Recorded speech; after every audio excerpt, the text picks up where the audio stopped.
하나님 말씀 봉독하겠습니다. 베드로전서 5장 1절에서 7절까지의 말씀입니다. 신약성경 381면입니다.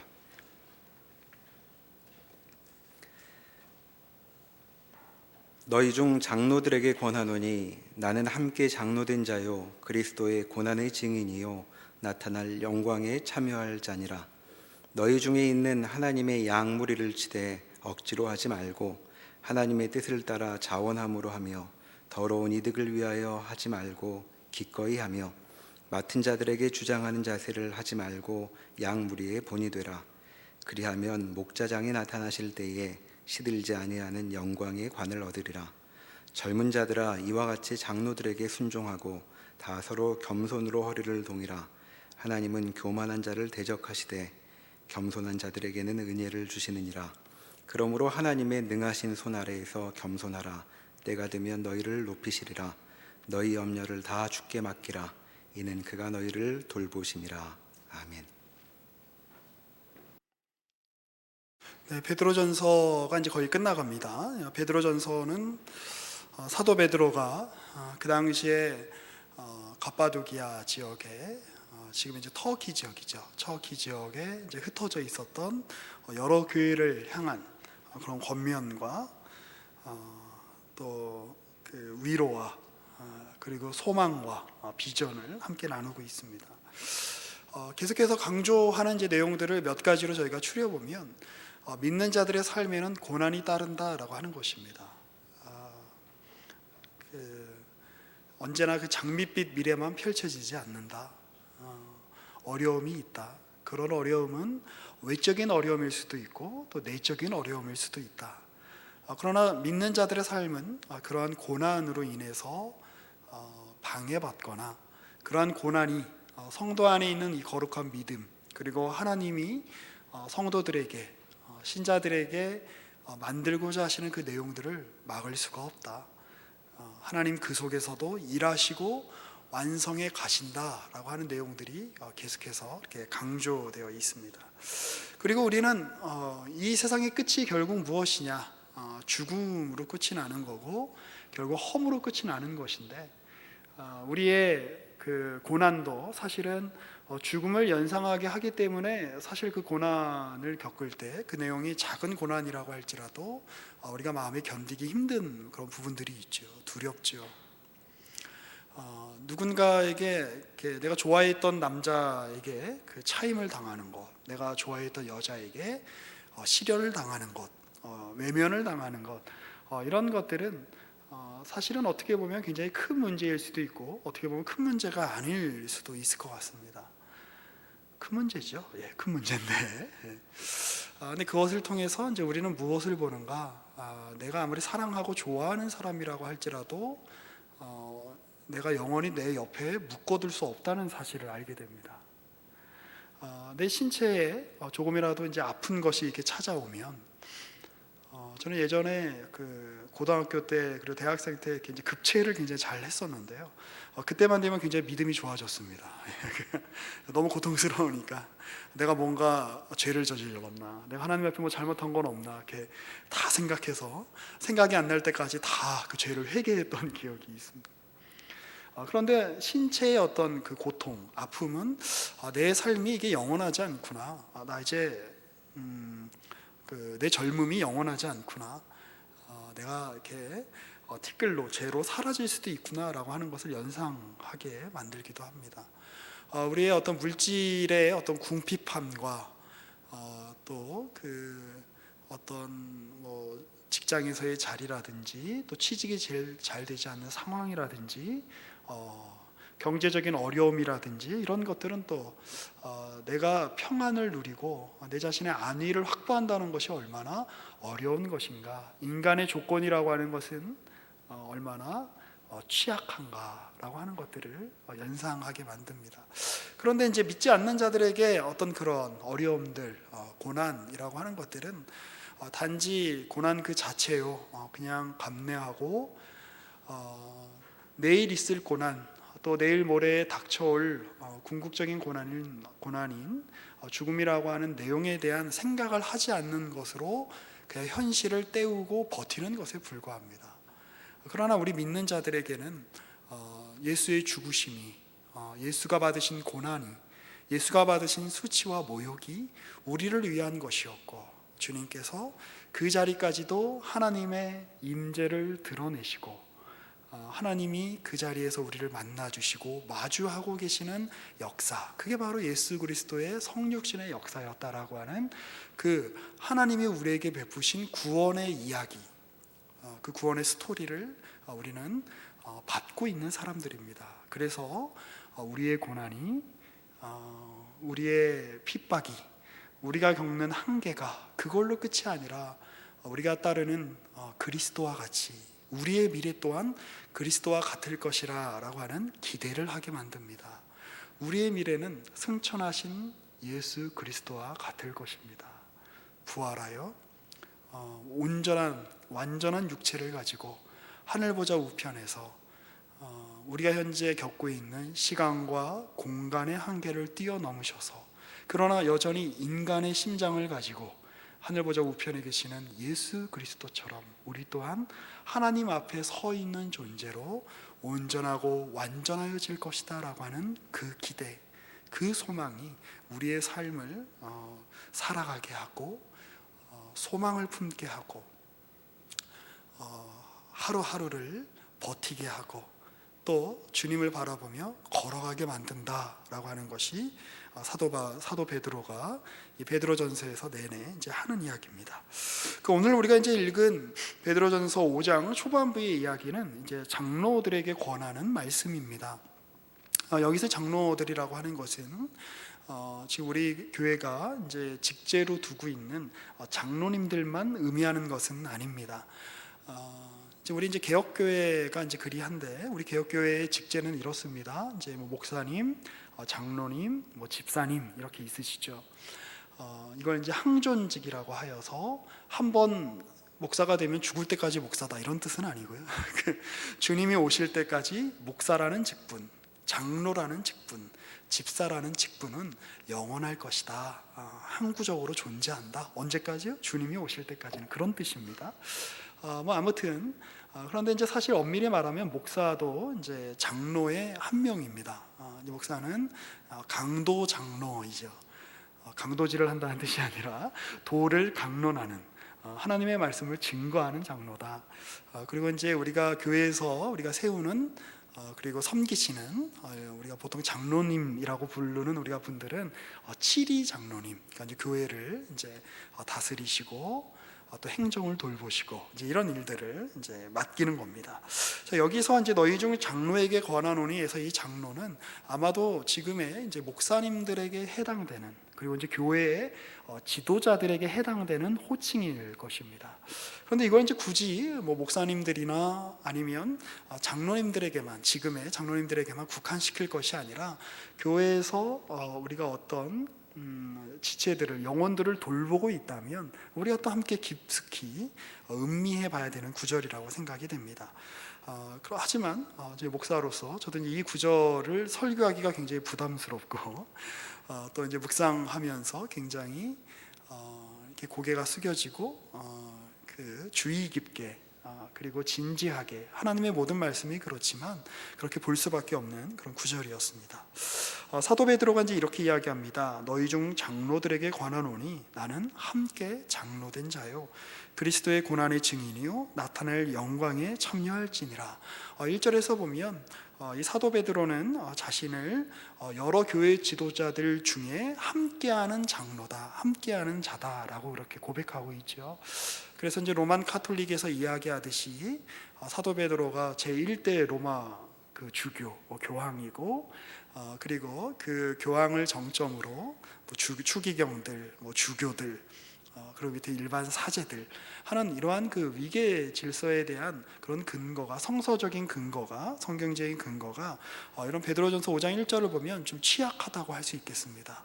베드로도 지금 이 편지를 받는 아까 제가 이제 갑바도기아 얘기만 했습니다만 본도, 갈라디아, 갑바도기아, 소아시아, 비두니아에 흩어진 그 모든 교회의 지도자들과 자기 자신을 동격으로 그렇게 묘사했다라고 하는 것을 기억할 필요가 있습니다. 그리고 이렇게 묘사하는 것 자체가 굉장히 어떻게 보면 겸손의 표현이라고 생각이 됩니다. 겸손을 떠는 것이 아니라 사실은 이제 사도 베드로는 이 당시 초대교회의 그 명실상부한 그리고 자타가 공인하는 예수님의 수제자였고 교회의 지도자였습니다. 근데 나는 너희 지도자들 위에 지도자다라고 하는 그런 어떤 뉘앙스가 사도 베드로의 글에는 이렇게 묻어나지 않습니다. 저는 여러분과 똑같은 사람들입니다. 그런데 여러분, 우리는 어떤 사람인 줄 아십니까? 우리는 고난의 증인입니다. 고난의 증인이란 고난을 당하는 증인이란 뜻입니다. 우리는 현재 고난을 당함으로 예수의 고난을 증언하는 사람들입니다. 그리고 이 고난이 고난으로 끝나는 것이 아니라 우리 구주의 부활과 우리 구주의 승리와 영광스럽게 되심을 우리가 목격했듯이 우리 또한 그렇게 영광에 참여할 자임을 아는 사람들입니다. 그리고 이것은 베드로전서 1장부터 우리가 읽어왔던 4장 19절까지 이어져 온 논조를 이렇게 정리하는 그런 핵심적인 구절이라고 할 수 있을 것입니다. 우리는 어떤 존재들입니까? 고난당하는 사람들입니다. 그러나 영광에 참여하는 사람들입니다. 우리의 삶에는 고난과 영광의 기대가 점철되어 있고 함께 가는 것이다 라고 하는 것을 우리가 늘 기억할 필요가 있습니다. 그러니 우리의 삶에 고난이 없다고 하여서 안심하거나 단지 그걸로 자족할 것이 아닐 것입니다. 또한 우리의 삶에 고난이 가득하다고 하여서 비탄에 잠기거나 절망할 것이 아닐 것입니다. 우리는 고난이 당연한 거다. 그리고 이 고난이 고난으로 끝나는 것이 아니라 하나님의 영광에 우리도 참여하는 자다. 고난을 기꺼이 감수하고 영광을 소망하는 자의 자세, 이것이 바로 우리에게 요구되는 자세여야 할 것입니다. 특별히 2절에 보시면 너희 중에 있는 하나님의 양 무리를 치되 억지로 하지 말고 하나님의 뜻을 따라 자원함으로 하며 더러운 이득을 위하여 하지 말고 기꺼이 하며 맡은 자에게 주장하는 자세를 하지 말고 양 무리의 본이 되라. 그리하면 목자장이 나타나실 때에 시들지 아니하는 영광의 간을 얻으리라 라고 이 베드로가 이야기하고 있습니다. 자, 그런데 이러한 이제 베드로의 이야기는 우리로 하여금 베드로가 그의 스승, 그의 선생님께 들었던 한 이야기를 떠올리게 만듭니다. 우리 그 요한복음 21장으로 한번 넘어가 보겠습니다. 제 성경으로는 신약 성경 186쪽에 있습니다. 요한복음 21장 15절부터 한번 보겠습니다. 그들이 조밥 먹은 후에 예수께서 시몬 베드로에게 이르시되 요한의 아들 시몬아 네가 이 사람들보다 나를 더 사랑하느냐 하시니 이르되 주님 그러하나이다. 내가 주님을 사랑하는 줄 주께서 아시나이다. 이르시되 내 어린 양을 먹이라 하시고 또 두 번째 이르시되 요한의 아들 시몬아 네가 나를 사랑하느냐 하시니 이르되 주님 그러하나이다. 내가 주님을 사랑하는 줄 주님께서 아시나이다. 이르시되 내 양을 치라 하시고 세 번째 이르시되 요한의 아들 시몬아 네가 나를 사랑하느냐 하시니 주께서 세 번째 네가 나를 사랑하느냐 하심으로 베드로가 근심하여 이르되 주님 모든 것을 아시오매 내가 주님을 사랑하는 줄을 주님께서 아시나이다. 예수께서 이르시되 내 양을 먹이라. 내가 진실로 진실로 네게 이르노니 네가 젊어서는 스스로 띠띠고 원하는 곳으로 다녔거니와 늙어서는 내 팔을 벌리리니 남이 내게 띠띠우고 원하지 아니하는 곳으로 데려가리라. 이 말씀을 하시면 베드로가 어떠한 죽음으로 하나님께 영광을 돌릴 것을 가리킴이시로라. 가리키심이로라. 이 말씀을 하시고 베드로에게 이르시되 나를 따르라 하시니. 우리가 잘 아는 구절입니다. 이제 어떤 분들은 이제 앞에서 예수님이 네가 나를 사랑하느냐 이렇게 세 번을 물어보시는데 두 번은 어떤 형제의 사랑으로 물어보시고 마지막 질문은 아가페의 어떤 이제 어떤 하나님의 사랑으로 물어보시는. 그래서 예수님이 세 번까지 물어보셨다. 뭐 이렇게 이제 해석하시는 목사님들도 있습니다만, 저는 거기에 이렇게 크게 의미를 이렇게 부여하고 싶지는 않습니다. 어찌됐건 예수님께서 베드로에게 세 번이나 네가 나를 사랑하냐? 그러면 내 양을 먹여라 라고 주님이 부탁하셨다라고 하는 것입니다. 기독교 신앙에서 하나님을 사랑하는 것은 이웃을 사랑하는 것과 분리되어 있지 않습니다. 기독교 신앙에서 주님을 사랑하는 것과 그의 교회를 사랑하는 것은 분리되어 있지 않습니다. 네가 만일 하나님을 사랑한다고 이야기하냐? 그럼 너의 공동체를 섬겨라 라고 이야기하는 것입니다. 우리가 하나님께 속하여 있다는 것, 뭐 요한일서에서 내내 하는 주제이긴 합니다만, 우리가 하나님께 부름받았다는 것의 가장 강력한 증거가 무엇이냐? 공동체 가운데서 사랑을 얼마나 드러내느냐에 있다라고 하는 것입니다. 자, 그런데 이런 베드로에게 이런 베드로가 어떤 사람이었는지를 우리가 다시 한번 떠올려 보는 것은 저는 굉장히 재미있는 일이라고 생각이 되는데, 우리가 몇 번 살펴봤던 마태복음 16장에 의하면 이 베드로는 예수님께 제대로 된 신앙 고백을 하죠. 주님 그리스도시요 살아계신 하나님의 아들입니다. 그런데 주님께 욕을 먹습니다. 왜 먹죠? 나 이제 예루살렘으로 올라가서 십자가에 못 박히고 죽을 거다 라고 이야기하니까 그거 막죠. 그러니까 예수님이 베드로 보고 내 뒤로 물러가라 이 사탄아 라고 이렇게 욕을 먹습니다. 그런데 그 위에 교회가 세워지는 겁니다. 이 예수님을 방해하고 예수님의 뜻을 오해하고, 그리고 내가 내 위에 교회를 세우겠다라고 말씀하신 이 베드로의 행적은 사실은 굉장히 불안합니다. 우리 요한복음 18장을 한번 보실까요? 지금 예수님은 지금 굉장히 이제 예수님의 어떤 그 공생의 이제 마지막 시간들을 굉장히 밀도 있게 지금 보내고 계십니다. 그래서 제자들을 위해서 기도하시고, 또 아마 요한복음에는 안 나옵니다만 다른 복음서에 의하면 겟세마네에서 기도하시고, 그리고 이제 주님의 뜻을, 아버지의 뜻을 따르기 위해서 마음의 준비를 하고 계시는데, 굉장히 그 예수님의 마음을 흐트러뜨리는 인물이 하나 있는데 바로 우리의 사도 베드로입니다. 우리 18장 6절 한번 보실까요? 이제 가룟 유다가 이제 병정들을 데리고 이제 예수님께로 이제 데리고 오지요. 6절입니다. 예수께서 그들에게 내가 그니라 하실 때에 그들이 물러가서 땅에 엎드러지는지라. 이에 다시 누구를 찾느냐고 물으신대 그들이 말하되 나사렛 예수라 하거늘 예수께서 대답하시되 너희에게 내가 그니라 하였으니 나를 찾거든 이 사람들이 가는 것은 용납하라 하시니 이는 아버지께서 내게 주신 자 중에서 하나도 잃지 아니하였사옵나이다 하신 바로 이 요한복음 17장의 말씀을 응하게 하려 하심이로라 라고 기록하고 있습니다. 자, 그런데 이때 베드로의 행동이 아주 재미있습니다. 10절에 보면 이에 시몬 베드로가 칼을 가졌는데 그것을 빼어 대제사장의 종을 쳐서 오른쪽 귀를 베어버리니 그 종의 이름은 말곤이라. 이 말곤은 무슨 죄입니까? 그렇죠? 치려면 병정들을 치던가, 그리고 뭐 귀 하나 치는 걸로 끝납니까? 적어도 이렇게 칼을 뽑았으면 거기에 있는 병정들 한 수십 명은 베던가. 괜히 불쌍한 말고를 귀를 잘라서 한번 승질 한번 확 부려보는 거죠. 그러니까 주님은 가뜩이나 심란해 죽겠는데 이 베드로 때문에 얼마나 마음이 심란하셨을까, 이 대목을 볼 때마다 저는 생각합니다. 그래서 11절에 예수께서 베드로에게 이르시되 칼을 칼집에 꼽으라. 아버지께서 주신 잔을 내가 마시지 아니하겠느냐 하시니라. 너는 끝까지 내가 뭘 하려고 하는지를 모르는구나, 이 뜻이죠. 아이고, 얼마나 예수님의 속이 답답하셨겠습니까? 아마 예수님이 승질 같으셔서는 갑자기 이 순간에 봉인을 해제하시고 다 이렇게 죽여버리시고, 야 너희들 왜 이렇게 내 마음을 모르냐, 아직도 모르겠냐? 라고 하며 변화산에서처럼 그냥 확 변하셨을 수도 있을 만한 능력이 있으신 분이었습니다. 근데 예수님이 그 상황들을 다 묵묵히 감내하시죠. 그래, 베드로는 원래 그렇지. 베드로는 원래 그렇지. 자, 그런데 이 베드로는 이렇게 끝나지 않습니다. 베드로는 이제 잘 알고 계시는 것처럼 이제 15절에서부터 27절에 보면 예수님을 3번씩이나 부인합니다. 칼을 들고 말고의 길을 잘랐던 베드로, 호기롭게 예수님 곁을 지키겠다라고 이렇게 객기를 부렸던 베드로는 예수님을 3번이나 부인하는 비참한 자리에 가게 되는데, 우리 누가복음 22장의 묘사가 조금 더 이렇게 좀 생생합니다. 그래서 우리 누가복음 22장을 또 한번 보실까요? 누가복음 22장 54절부터 한번 보겠습니다.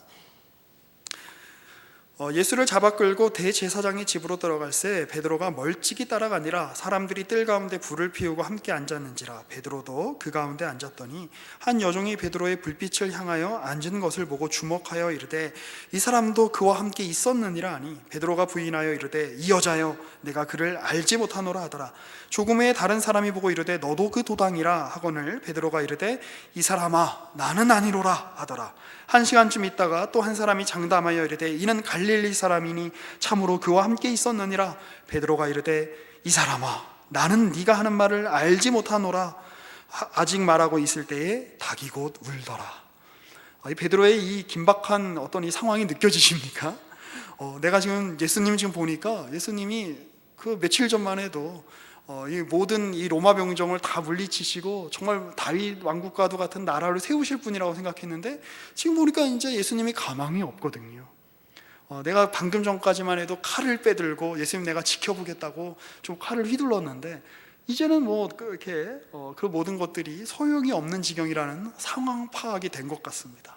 그래서 예수님을 3번이나 부인하죠. 근데 이제 제가 재미있는 건 그겁니다. 61절입니다. 닭이 이렇게 울죠. 그리고 자기가 3번 부인했다는 사실을 깨달지요. 그런데 61절에 보니까 주께서 돌이켜 베드로를 보십니다. 아마 주님께서 채찍질을 당하시고 로마 병정들에게 고통을 당하시는 그 뜰에서 아마 그 베드로가 있었던 거기가 아마 이제 이렇게 보였던 모양입니다. 베드로가 눈이 마주친 것 같습니다. 그러니까 베드로가 갑자기 주의 말씀이 생각이 나서 62절입니다. 밖에 나가서 심히 통곡합니다. 울 수밖에 없는 거.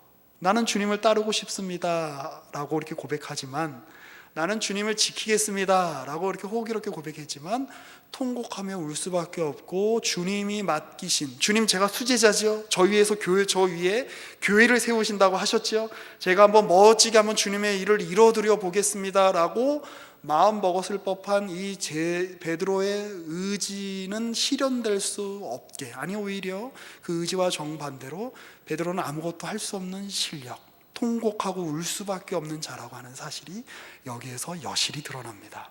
그런데 그게 바로 교회의 본질입니다.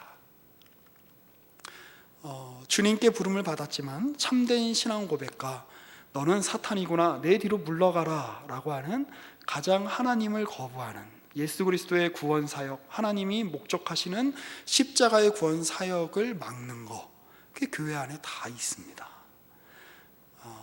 주님을 가장 지키며 주님의 집을 지키겠습니다, 주님의 공동체를 세우겠습니다 라고 가장 앞서서 노력을 하지만 가장 주님을 배신하는 공동체, 어떻게 보면 그게 바로 베드로요, 그게 바로 교회인지도 모르겠습니다. 교회가 가지고 있는 베드로의 모습에서 드러나는 필연적인 속성일지도 모르겠습니다. 그리고 한 사람의 목회자로서 저도 주님께서 저에게 맡겨주신 교우들을 대할 때 여러 제 친구와도 같고 형제 자매와도 같은 우리 지체들을 대할 때 이런 위기에 처할 때가 한두 번이 아닙니다.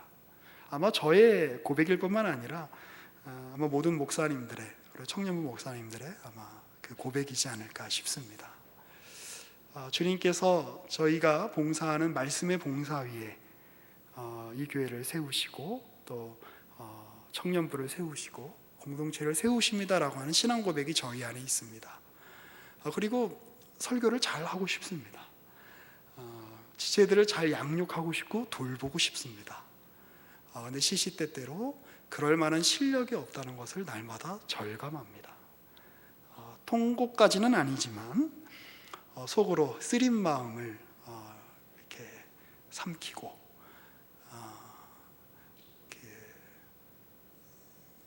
내가 한 어떤 실수 때문에 혹은 나를 힘들게 하는 어떤 그 지체들 때문에 밤잠을 이렇게 잘 못 자고 아침에 일찍 깨기도 합니다.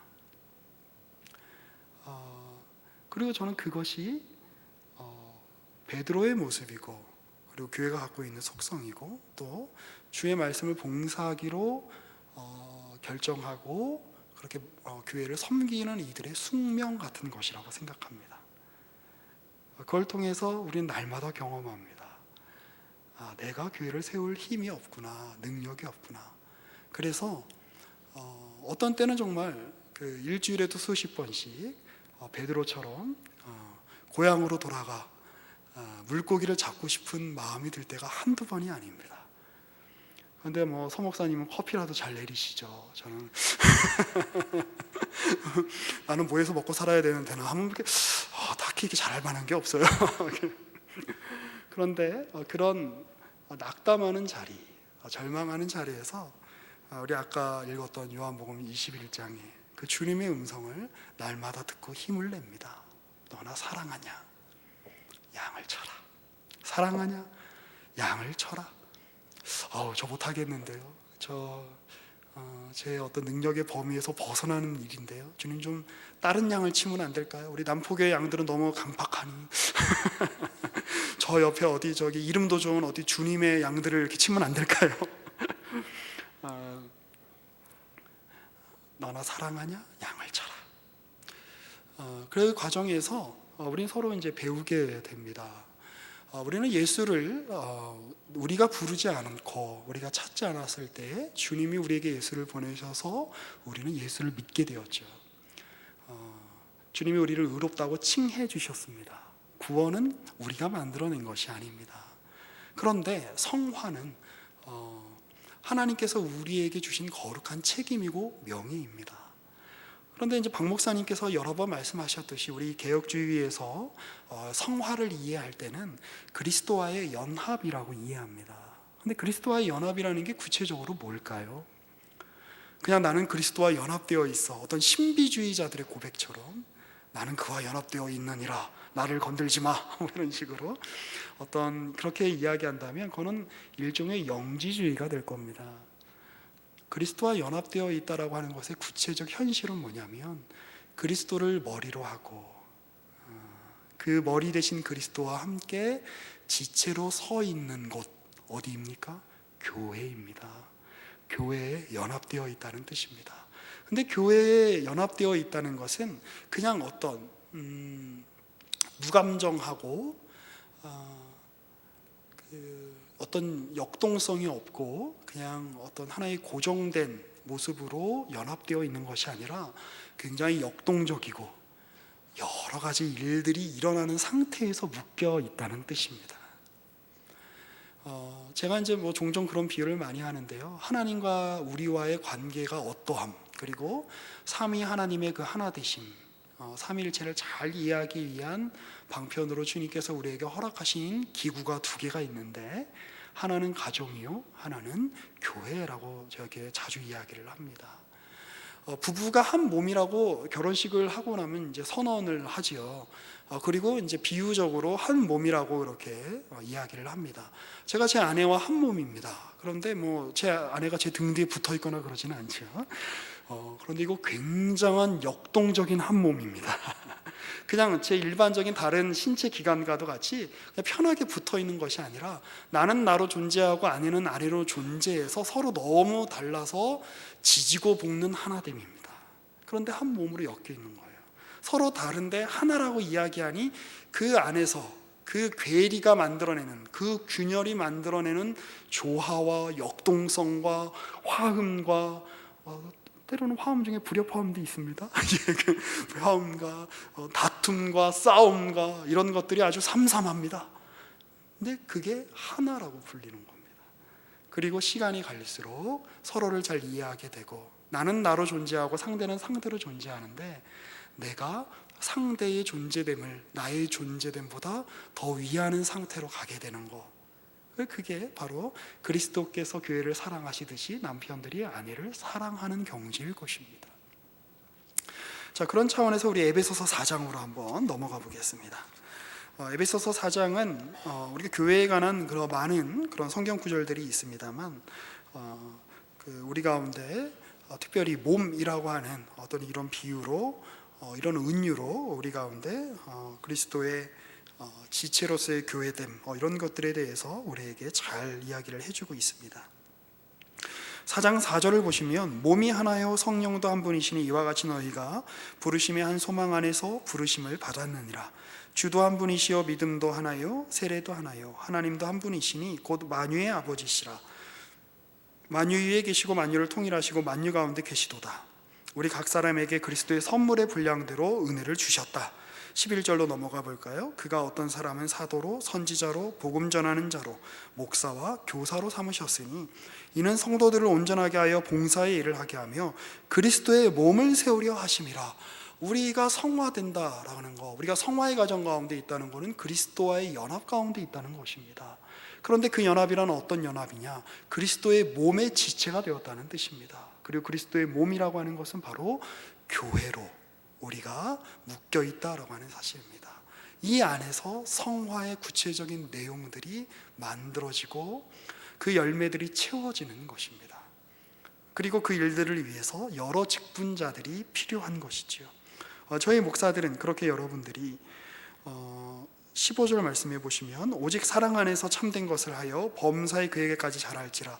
그는 머리니 곧 그리스도라. 그에게서 온 몸이 각 마디를 통하여 도움을 받음으로 연결되고 결합되어 각 지체의 분량대로 역사하여 그 몸을 자라게 하며 사랑 안에서 스스로 세우니라. 우리 공동체가, 저와 여러분들을 포함한 우리 공동체의 모든 이들이 그리스도의 장성한 분량에 자라게까지 말씀으로 여러분들을 가르치고 설교하고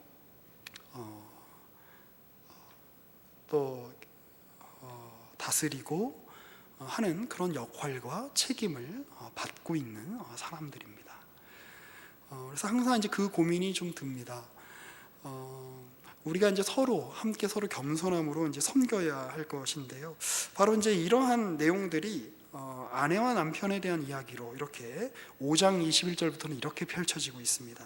5장 21절 한번 볼까요? 물론 그 앞에도 계속 이제 이런 이야기들을 하고 있습니다만 그 정점으로 그리스도를 경외함으로 피차 복종해라.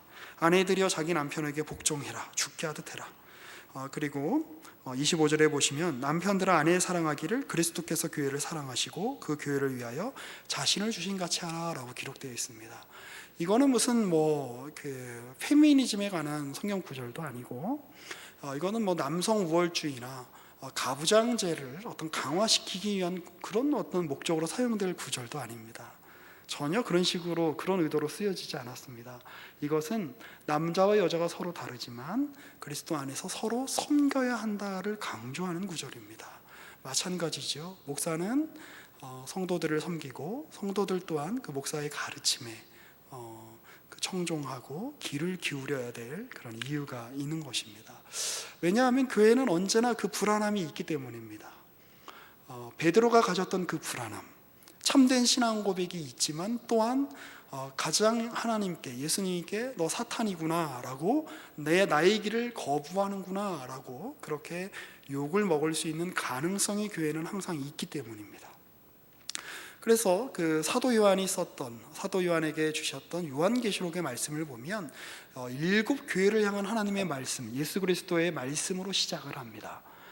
요한계시록 2장과 3장에 보면 7 교회의 이야기가 나오는데 그 중에 우리가 한 교회 얘기만 좀 살펴봤으면 좋겠습니다. 요한계시록 2장 1절입니다. 요한계시록 2장 1절에 보면 에베소 교회가 나오죠. 에베소 교회의 사자에게 편지하라. 오른손에 있는 7 뼈를 붙잡고 7 금촛대 사이를 거니시는 이가 이르시되 내가 네 행위와 수고와 네 인내를 알고 또 악한 자들을 용납하지 아니한 것과 자칭 사도라 하되 아닌 자들을 시험하여 그의 거짓된 것을 네가 드러낸 것과 또 내가 참고 내 이름을 위하여 견디고 게으르지 아니한 걸 안다.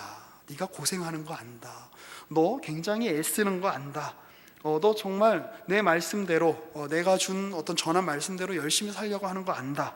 그런데 4절 한번 보실까요? 그러나 너를 책망할 것이 있나니 너의 처음 사랑을 버렸느니라. 그러므로 어디서 떨어졌는지를 생각하고 회개하여 처음 행위를 가지라. 만일 그러하지 아니하고 회개하지 아니하면 내가 네게 가서 내 촛대를 그 자리에서 옮기리라 라고 하며 질책도 함께 주어지고 있다는 것을 우리가 알 수 있습니다. 물론 서머나 교회나 빌라델비아 교회 같이 별도의 질책의 내용을 이렇게 받지 않은 교회들도 있습니다만 그 교회들 또한 굉장히 어려운 핍박 가운데 놓여져 있었다라고 하는 것을 우리는 알게 됩니다. 위기가 없는 시절이 없습니다. 교회에. 그건 우리 개인으로도 마찬가지입니다. 우리가 너무너무 훌륭해서 너무너무 믿음이 좋은 청년부여서 그 어떤 질책이나 그 어떤 교정도 필요 없는 청년부는 세상에 존재하지 않습니다. 그런 청년은 존재하지 않습니다. 그러니 저희 목회자로서 중시하는 것은 이제 균형입니다. 많은 요구들이 있습니다. 각각 자기가 가진 스타일대로, 자기가 경험한 어떤 신앙의 내용대로 또 목회자들에게 그런 것들을 요구하기도 합니다. 그런데 저희 목사들은 그런 내용들에 대해서 공동체 전체의 균형을 생각하지 않을 수 없습니다. 그리고 때로는 질책을 해야 될 어떤 그런 상황이 발생하기도 합니다. 여러분들에게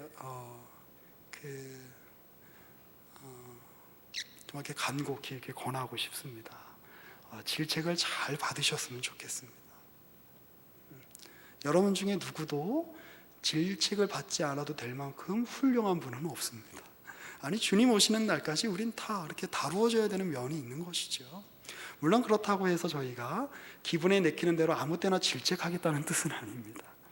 혹시 저희가 이 강단에서 설교를 하는 내용이나 여러분들에게 가르치는 내용이 복음의 본질에 벗어난 이야기이거나 성경이 지시하지 않는 이야기거든 여러분들이 돌을 들어갖고 저희한테 던지세요.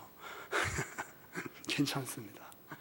그런데 그것이 아니라면 단지 여러분들이 가지고 있는 문화적인 기호 혹은 여러분들이 가지고 있는 어떤 감정, 여러분들이 가지고 있는 어떤 성향, 아니면 여러분들이 일주일간의 삶에서 겪었던, 그래서 그 삶에서 영향받았던 어떤 내용들을 기준으로 삼아 저희의 이야기에 반하게 어떤 마음을 먹고 행동하시는 거라면, 저희가 하는 이야기가, 저희 목사들이 하는 이야기가 하나님의 말씀에 근거한 행동이라면, 그러한 말씀이라면 누가 바꿔야 되겠습니까? 저희가 바꿔야 될까요? 아니면 여러분들이 바꾸셔야 되겠습니까? 그러니 욕먹는 걸 두려워하지 마십시오. 제가 곰곰이 생각해 봤습니다.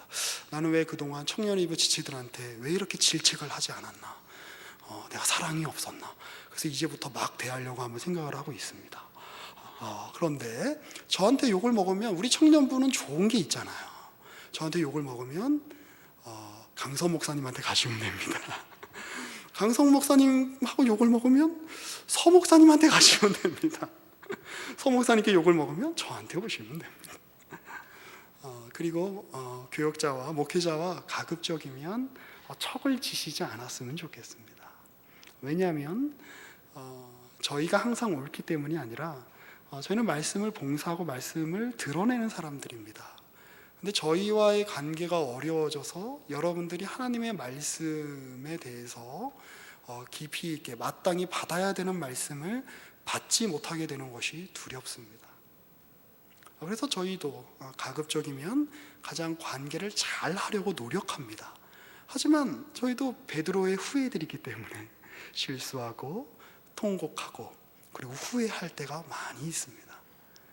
근데 그럴 때 우리가 서로가 서로를 이해하며 또 서로가 서로를 겸손으로 대하며 나의 감정이나 나의 기준이 중심이 아니라 하나님의 말씀이 중심이 되어 우리가 함께 같이 그리스도의 몸된 교회를 세우는 일에 우리가 애써야 하지 않겠습니까? 우리 베드로전서 4장, 5장 우리 이어지는 말씀들을 한번 우리가 살피면서 마무리를 하고 싶습니다. 베드로전서 5장 5절입니다. 젊은 자들아, 이와 같이 장로들에게 순종하고 다 서로 겸손으로 허리를 동이라. 하나님은 교만한 자를 대적하시되 겸손한 자들에게는 은혜를 주시느니라. 그러므로 하나님의 능하신 손 아래에서 겸손하라. 때가 되면 너희를 높이시리라. 기독교 역사 2000년 동안 아주 중요하게 강조되었던 덕목이 있는데 그것은 바로 겸손입니다.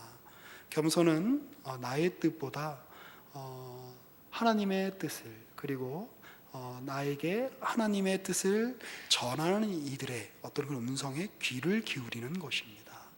근데 우리 시대에는 이러한 덕목을 강조하기가 굉장히 어려운 시대가 되어버렸습니다.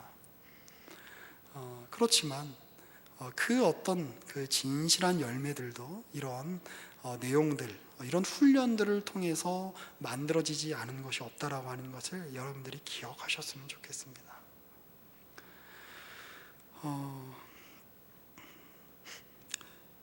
자꾸 이제 좀 동어반복이 되는 것 같은 느낌이 듭니다만, 우리가 서로를 대할 때도 마찬가지입니다. 여러분들 공동체 안에 리더로 세워진 임원들이나 조장분들을 대하실 때도 마찬가지입니다.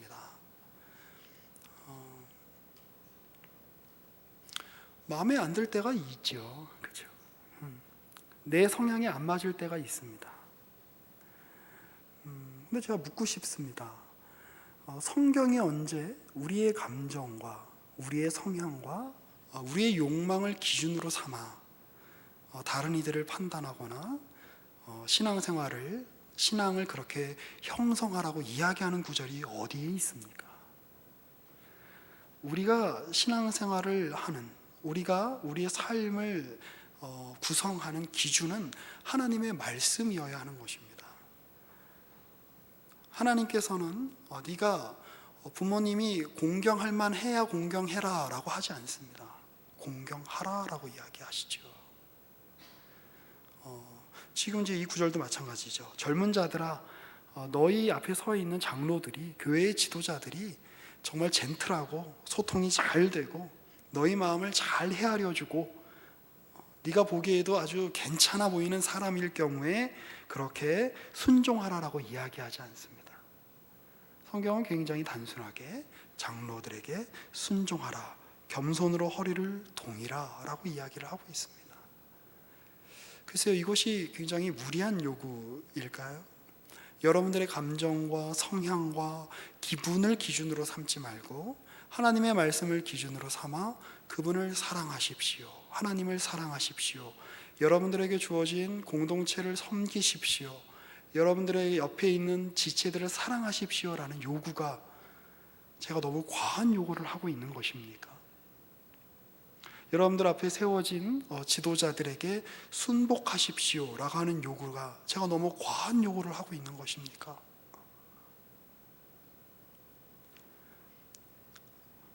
앞에 누군가 나와서 예배를 인도할 때,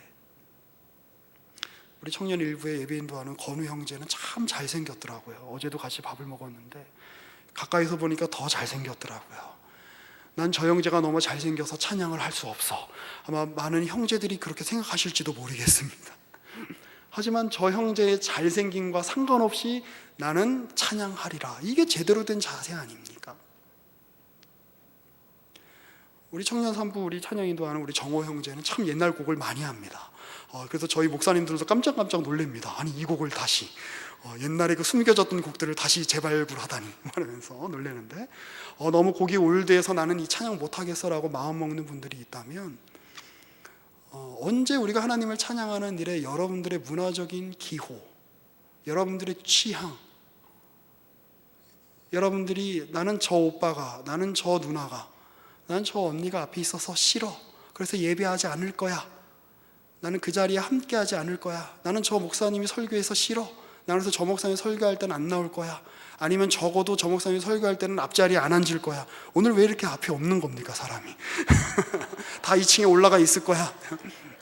만약 여러분들 그렇게 마음 먹는다면 도대체 여러분들은 주님의 말씀을 따르는 사람들입니까? 아니면 여러분들의 욕망을 따르는 사람들입니까? 신앙이란 무엇입니까? 하나님께 순복함 아닙니까? 주님께 내 자신의 감정과 내 자신의 기분과 내 자신의 한계와 내가 사람들한테 높임을 받고 싶은 마음과 나 자신을 드러내고 싶은 마음을 내려놓고 주의 이름을 높이는 것, 그것이 예배 아닙니까? 근데 어쩌다가 이 예배의 자리가, 그리고 공동체로 함께 모여서 주님께서 우리의 머리 되심을 높이고 우리가 서로 지체됨을 확인하는 이 시간들이 언제 내 기호와 내 취향과 맞는 사람들하고만 뭉치기로 결심한 시간이 되어버린 것입니까? 우리는 그 부분에 있어서 다름을 받아야 합니다. 우리가 지금 이 때에 저 여러 번 말씀드리지만 그 문제에 있어서 다름을 받지 못하면 교회는 오래 다니지만 신앙생활은 오래 했다고 하지만 나밖에 모르고 나랑 정치적인 견해가 같고 나랑 문화적인 취향이 같고 나랑 경제적인 수준이 같고 나랑 취미가 같은 사람들과만 어울리게 되는 괴물이 되어버립니다. 괴물들의 집단이 되어버립니다. 교회는 그렇지 않습니다. 교회는 그것보다 훨씬 더 역동성 있고 훨씬 더 깊고 훨씬 더 넓고 세상은 만들어낼 수 없는, 세상과는 대조된 그런 어떤 공동체여야만 합니다. 그런 차원에서 오늘 사도 베드로가 우리에게 전해주고 있는 순종과 겸손과 또 자원함으로 섬기며 고난의 증인으로 서며 영광을 사모하라라고 하는 이 사도 베드로의 권면들이 우리 마음속 깊이 새겨지기를 바라며, 그 권면을 새긴 사람답게 우리 함께 같이 또 그리스도의 몸을 세워가며 내가 그리스도께 연합되어 있는 것을 다른 지체들을 통해서 확인하며 공동체를 통해서 만끽하며 함께 신앙의 여정을 걸어가시는 저와 여러분이 되시기를 주님의 이름으로 권면하고 축복합니다. 기도하겠습니다. 살아계신 하나님, 주님께서 우리 가운데 허락하신 삶은 영광의 삶이요 또한 고난으로 점철되어 있는 삶입니다. 그러나 주님, 우리가 이 고난을 회피하려 하거나 이 고난 때문에 우리가 자포자기하지 않게 하여 주시고, 우리에게 허락하시는 영광을 바라보며 우리 삶 가운데 펼쳐지는 고난을 감당하며 그리스도를 따르는 마음으로 고난의 길을 걷기로 결심하는 신앙의 용기가 우리 안에 생겨나게 하여 주옵소서.